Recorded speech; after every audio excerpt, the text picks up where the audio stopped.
بسم اللہ الرحمن الرحیم۔ السلام علیکم، ہمارے چینل میں خوش آمدید ناظرین۔ آج آپ کے لیے میں انتہائی خوفناک، سنسنی خیز اور دلچسپ کہانی لے کر آئی ہوں، لیکن کہانی شروع کرنے سے پہلے آپ سے گزارش ہے کہ اگر آپ ہمارے چینل پر نئے ہیں تو ہمارے چینل کو ضرور سبسکرائب کیجیے تاکہ آپ کو ہماری ویڈیوز سب سے پہلے ملیں۔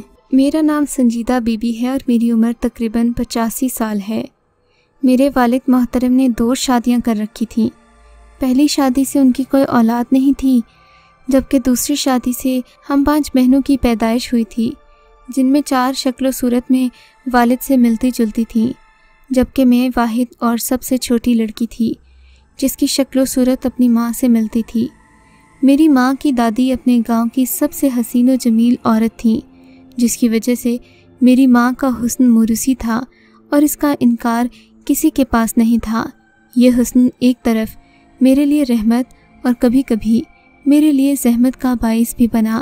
میرے لب یاقوتی تھے، گھنے ریشمی بال جو گھٹنوں تک جاتے تھے۔ میں اتنی حسین تھی کہ کبھی کبھی اپنا عکس آئینے میں دیکھتی تو شرما جاتی۔ اپنے حسن کو دیکھتے دیکھتے میں بڑی ہوئی تھی، شاید خود پرستی میں مبتلا ہو گئی تھی، مگر میں کیا جانتی تھی کہ میری زندگی میں میرا یہ حسن ایک ایسا عذاب لے کر آئے گا جسے میں کبھی بھلا نہیں سکوں گی۔ یہ واقعہ ایک بڑا ہی دل خراش واقعہ ہے۔ جس وقت میری عمر تقریباً 9 سال تھی، میں اکثر کھیل کود میں مصروف رہتی تھی۔ میں نٹکھٹ اور شرارتی تھی، مجھ میں شرارت کوٹ کوٹ کر بھری ہوئی تھی۔ میں اپنے بڑوں کی نہ سنتی اور باہر کھیل کود میں مصروف رہتی۔ میری عمر کے باقی بچے اسکول جاتے، پڑھنے لکھنے کا کام کرتے، اگرچہ اسکول میں بھی جاتی تھی، مگر اس سب سے زیادہ میں کھیل کود میں مصروف رہتی۔ میری ماں اکثر مجھے منع کرتی رہتی، بیٹی تو اب بڑی ہو گئی ہے، اس وقت گھر سے باہر مت نکلا کر، مگر میں اماں کی بات کہاں سنتی تھی۔ میری تو کھیلنے کودنے کی عمر تھی، میں کیا جانتی تھی کہ بڑے ہونے میں اور بچپن میں کیا فرق ہے۔ میری صحت اور جسمانی ڈیل ڈول ایسی تھی کہ میں اپنی عمر سے چند سال بڑی لگتی تھی۔ بچپن سے ہی حسن مجھ پر ٹوٹ کر برسا تھا۔ یہ روب حسن ہی تھا کہ محلے کے تقریباً سبھی بچے میرے دوست تھے، ہر کوئی مجھ سے اچھے سے پیش آتا تھا۔ میری عادت ہے کہ بچپن سے مجھے جانور بہت پسند تھے، خاص کر خرگوشوں اور بلیوں میں تو میری جان بستی تھی۔ میں نے اماں سے ضد کر کے ایک بلی لے لی تھی۔ بلی کا رنگ سفید تھا اور یہ میری بڑی لاڈلی تھی۔ اماں مجھے منع کرتی کہ اس بلی کو اتنا لاڈ مت کیا کرو کہ تمہیں کوئی بیماری ہی لگ جائے، مگر میں اسے اپنے ساتھ کھلاتی اور کبھی کبھی اپنے پاس سلا بھی لیتی۔ میری بلی سے محبت دیکھ کر دادی اکثر ماں سے منع کرتی کہ جانوروں کو بچوں کے پاس نہیں رکھتے، ان میں ہر طرح کے معاملات ہوتے ہیں، جانور کئی طرح کے روپ لیتے ہیں اور بچوں کو نقصان پہنچا سکتے ہیں۔ مگر میں کہاں باز آنے والی تھی، میں اپنی بلی سے بہت پیار کرتی تھی۔ میری دیکھا دیکھی میرے 1-2 اور کزنس نے بھی بلیاں لے لی۔ اب تو جیسے گھر بلیوں کا ڈیرا بن گیا، ہم اپنی بلیوں کا مقابلہ کرتے۔ میرا ایک کزن شمشاد، جس کے پاس ایک خاصی موٹی تازی بلی تھی، اسے اس پر بڑا فخر تھا، لیکن یہ باقی بلیوں سے قدرے مختلف تھی۔ اس کی آنکھیں بھورے رنگ کی تھیں، لیکن کبھی کبھی سبز رنگ کی لگتیں۔ مجھے اس بلی سے ڈر لگتا تھا، مگر شمشاد کے سامنے میں نے کبھی اس بات کا اظہار نہیں کیا۔ آخر مجھے بھی تو اپنی بہادری کا بھرم رکھنا تھا۔ بہرحال اس دن شمشاد نے مجھے کہا کہ ہم ساتھ کھیلیں گے۔ میں اس کے ساتھ کھیلنے چلی گئی۔ کسی بات پر ہماری انبن ہوئی، میں شمشاد سے لڑنے لگی۔ اس دوران میں نے نوٹ کیا کہ شمشاد کے پاس جو بلی تھی وہ مجھے عجیب نظروں سے دیکھنے لگی۔ مجھے اس کی نظروں سے خوف آ رہا تھا۔ تبھی نہ جانے کیا ہوا، کسی نے مجھے زوردار دھکا دیا اور میں جا کر سیدھا زمین پر گری۔ میرے سارے منہ پر مٹی لگ گئی، میرے بالوں میں ریت پڑ گئی اور بال بکھر گئے۔ شمشاد یہ دیکھ کر پریشان ہو گیا، وہ مجھے اٹھانے لگا، لیکن بلی کے چہرے پر ایک عجیب سا تاثر تھا جسے میں سمجھ نہیں سکی۔ میری طبیعت بہت خراب ہو گئی، غصے اور پریشانی سے میرا برا حال تھا۔ شمشاد سے لڑائی ہونے کے بعد میں گھر واپس آ گئی۔ میری حالت دیکھ کر اماں بھی پریشان ہو گئیں۔ دادی تو باقاعدہ مجھے پیار کرنے لگیں، انہوں نے دم درود بھی کیا اور اگلے ہی دن اماں مجھے مولوی صاحب کے پاس لے کر گئیں۔ مولوی صاحب نے بھی مجھ پر دم درود کیا، پھر ایک تعویذ لکھ کر دیا، کہا کہ یہ گلے میں ڈالنا ہے۔ میری ماں نے ایسا ہی کیا، تعویذ میرے گلے میں رہنے لگا۔ اس دن کے بعد سے میرے ساتھ کوئی حادثہ پیش نہیں آیا۔ میرے والد کی طرح دادا اپنے خاندان کی اکلوتی اولاد تھے۔ शायद यही वजह थी कि मेरे वालिद गांव में सबसे बड़ी ज़मीन के मालिक थे। ये ज़मीन तो क्या थी, आधे से ज़ायद घने जंगल पर मुश्तमिल थी, जिसमें चीड़ और देवदार के घने दरख्त थे। आसमान की बुलंदी और हवाओं से बातें करते ये दरख्त एक इंतहाई हसीन मंजर पेश करते। इस जंगल में एक बहुत बड़ा चश्मा भी वाक़ था। जो चश्मा कम और आबशार ज़्यादा था। पहाड़ की चोटी से निशेबी सतह की जानिब बहता ये ठंडा यख चश्मा इस वादी के हुस्न में इजाफा करता था।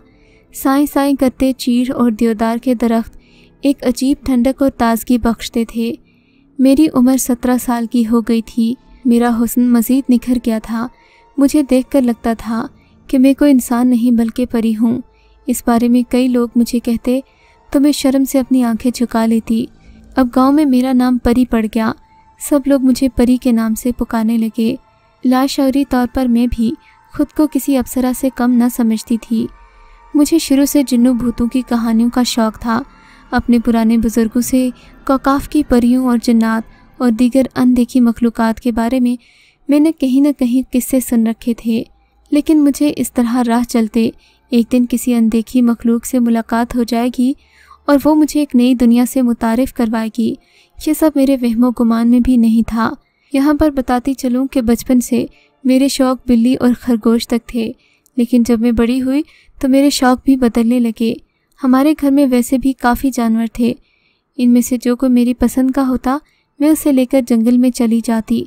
हमारे घर में एक निहायत ही खूबसूरत नरम बालों वाला एक दुम्बा था। वो दुम्बा मुझे बहुत अजीज़ था। मैं रोज़ उसे शाम को खोलती और अपने साथ लेकर जंगल में चली जाती। वो भी मुझसे खूब मानूस था। मैं उसे प्यार करती, खिलाते पिलाती, चश्मे का ठंडा पानी पिलाती और मगरिब से पहले पहले घर लाकर बांध देती। न जाने क्या होता, दुम्बे के होते हुए मुझे डर नहीं लगता था। खैर एक दिन न जाने कैसे सुबह सवेरे मेरी आँख खुल गई। मैं सुबह उठते ही अपना तावीज़ पहना करती थी। रात को तावीज़ कुंडी पर लटका कर सोती थी। आज न जाने क्या हुआ कि मैं अपना तावीज़ घर पर ही भूल गई। मैंने सुबह सुबह उठकर बग़ैर नाश्ता किए और मुंह हाथ धोए अपना दुम्बा खोला। उसे प्यार करती सीधी उसी चश्मे के किनारे पहुंच गई। चश्मे पर अमूमन लोग नहीं होते थे, ना ही यहाँ कोई पानी भरने आता था। ये एक वीरान सी जगह थी, लेकिन मैंने देखा वहाँ पर एक इंतहाई खूबसूरत और नौजवान लड़का है जो चश्मे के पास ही मौजूद है। मैंने उसे गौर से देखा तो उसका चेहरा मुझे देखा देखा सा मालूम हुआ, लेकिन ये नहीं जान पाई कि मैंने उसे कहाँ देखा था। बहरहाल वो लड़का भी मुझे शनासा सी नज़रों से देख रहा था। उसके बाल लंबे, स्याह और घने थे। रंगत गोरी थी, जबकि वो सब्ज़ रंग के लिबास में मलबूस था और उसने अपने कांधों पर सफ़ेद रंग की चादर ओढ़ रखी थी। उसके हाथ में कीमती घड़ा था जिसमें वो पानी भर रहा था, लेकिन पानी भरते हुए वो मुसलसल मुझे देख रहा था। ज़िंदगी में पहली बार मैंने इतना हसीन नौजवान देखा था। उसने मुझे देखा और देखते ही खड़ा हो गया। शायद वो मुझसे कोई बात करना चाहता था। उसके उठने और ऊपर ओढ़े सफ़ेद चादर को लहराने की देर थी। गिर्द गिर्द के माहौल में अजीब सी ताजगी और खुशबू फैल गई। इसकी वजह से मेरा दिलो दिमाग हिल कर रह गया। उसने मीठी आवाज़ में जब मेरा नाम पुकारा, मैं तो हैरान रह गई। जान नहीं पाई कि उसे मेरा नाम कैसे मालूम। मैं उसका नाम पूछने ही वाली थी कि मैं पहले ही हवास बाख्ता हो गई थी, क्योंकि ऐसा हुस्न मैंने ज़िंदगी में पहली बार देखा था। तब वो बेबाकी से मेरे पास आया और मेरा हाथ थाम लिया। मैं यकदम घबरा गई। मैंने यकदम से उसका हाथ झटक दिया। उसका हाथ इतना ठंडा था, मुझे लगा किसी ने मेरे हाथ में बर्फ़ रख दी हो। तब वो मेरे पास आया, मेरे कान में सरगोशी की और बोला, मैं कभी तुम्हारा साथ नहीं छोड़ूंगा, हमेशा तुम्हारे साथ रहूँगा। उसने अपने सोने का घड़ा हवा में बुलंद किया और यकदम खुद ब खुद ही गायब हो गया। ये मंजर देखकर मैं हैरान रह गई, मगर मैं कुछ कह नहीं सकी। मैंने उसे इधर उधर तलाश किया, मगर वो न मिला। अगले दिन मैं सुबह सवेरे फिर उठी। हस्बे मामूल अपना दुम्बा लेकर गांव पहुंची तो सोचा क्यों ना अपना सर धो लूँ, क्योंकि आज काफ़ी गर्मी थी। मैंने काफ़ी दिनों से अपने बाल न धोए थे, मगर मुझे इस बात को यकीनी बनाना था कि आसपास कोई मर्द मौजूद नहीं है। मैंने इधर उधर देखा, दूर तक किसी आदमी का नामो निशान नहीं था। मैंने गले में बंधा सफ़ेद तावीज़ खोला और वहाँ पर मौजूद एक पत्थर पर रख दिया। अम्मा ने तावीज़ को खुश रखने की सख्ती से हिदायत की थी। बहरहाल मैं अपना सर धोने लगी। हवा ठंडी और खुशगवार थी, पानी भी ताज़ा था, जैसे मेरी रूह तक को सरशार कर रहा हो। खैर, मैंने अच्छी तरह बाल ठंडे पानी से धोए और हवा में खुश्क करने लगी। मुझे अपने करीब बहुत ज़्यादा ठंडक का एहसास हुआ। इतनी गर्मी होने के बावजूद सर्दी की एक लहर चीरती हुई मेरे जिस्म की हड्डियों में घुस गई। फिर अचानक मुझे किसी की सरगोशी सुनाई दी। इतने में एक सफ़ेद साया मेरे सामने से गुज़रा और सामने वाक़े चीड़ के दरख्त में गायब हो गया। थोड़ी ही देर गुजरी थी कि झाड़ियों की ओर से आवाज़ सुनाई दी, शानदार, आज तुम्हारी शादी है, तुम हमारी बहू बनोगी।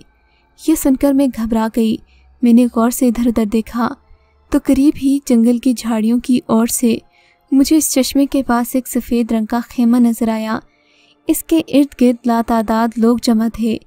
ये देखकर मैं हैरान रह गई। मेरी समझ से ये सारा मंजर बाहर था कि इस कदर वीरान जंगल में ये सफ़ेद खेमा और इतने सारे लोग कैसे आए। मुझे लगा वाकई किसी की शादी मुनक्किद हो रही हो। खेमे के इर्द गिर्द सब्ज़ रंग के कालीन बिछाए गए थे। तभी देखते ही देखते खेमे का दरवाज़ा खुला और वही लड़का खेमे से बरामद हुआ जिसे मैंने इससे पहले चश्मे के पास देखा था। वो दूल्हे की तरह सजा हुआ था। मेरी तरफ देखने लगा तो एक और बुज़ुर्ग जो उसके पीछे ही खेमे से बाहर निकले। उन्होंने उसके कान में सरगोशी की, उसका हाथ पकड़ा जो कि उसने ज़ोर से झटक दिया। मैंने देखा वो गौर से मुझे ही देखी जा रहा था, लेकिन दूसरे ही लम्हे एक बुज़ुर्ग फिर से उस खेमे से निकले और सीधा मेरी तरफ चलते हुए आने लगे। ये देखकर मैं डर गई कि न जाने मैंने कुछ गलती कर दी है। वो मेरे करीब आए, कहने लगे, बेटी अस्सलामु अलैकुम।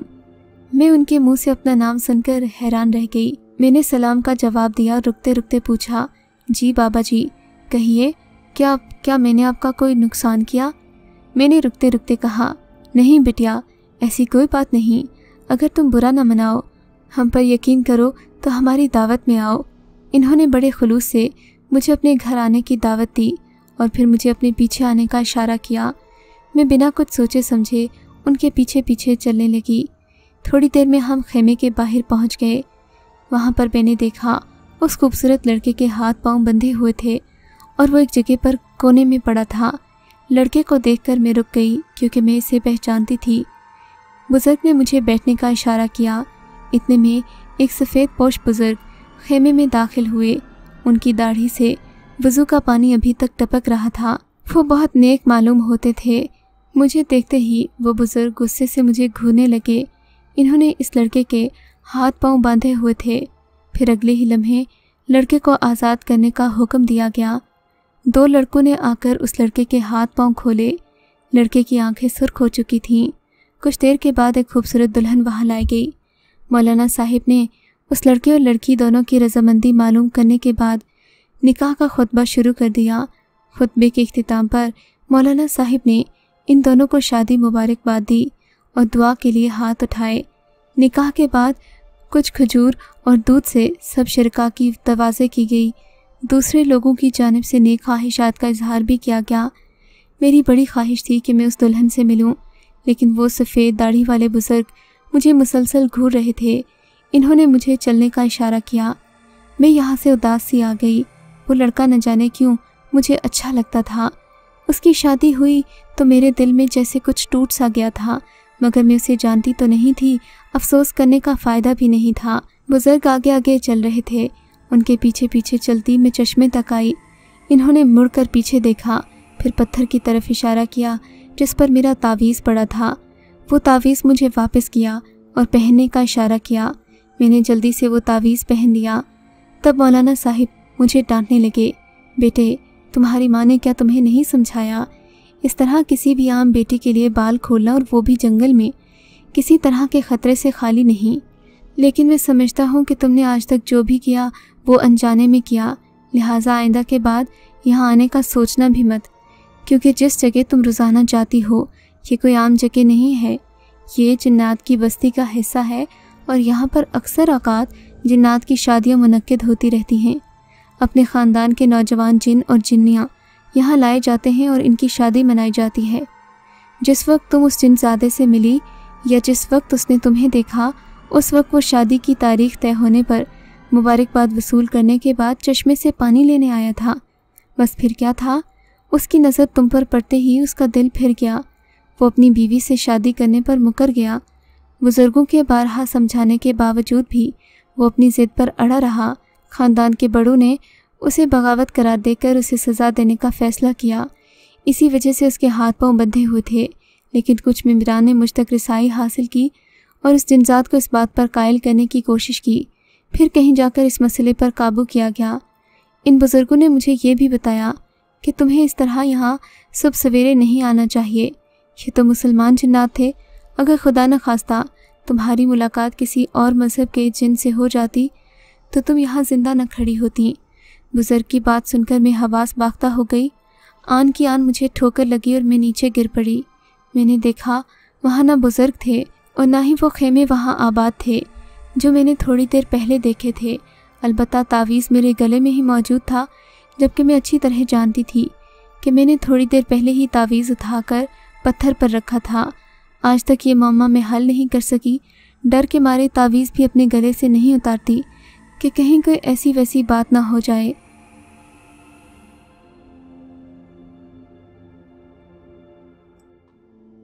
اگر آپ کو یہ کہانی اچھی لگی ہے تو اس ویڈیو کو لائک کیجیے اور اس طرح کی مزید ویڈیوز دیکھنے کے لیے ہمارے چینل کو سبسکرائب کیجیے۔ اور ہاں، اگر آپ کی کسی دوست، رشتہ دار یا بہن کے ساتھ خدا نہ کرے ایسا کوئی واقعہ پیش آیا ہے تو ہمیں کامنٹ سیکشن میں اس کے بارے میں ضرور بتائیے۔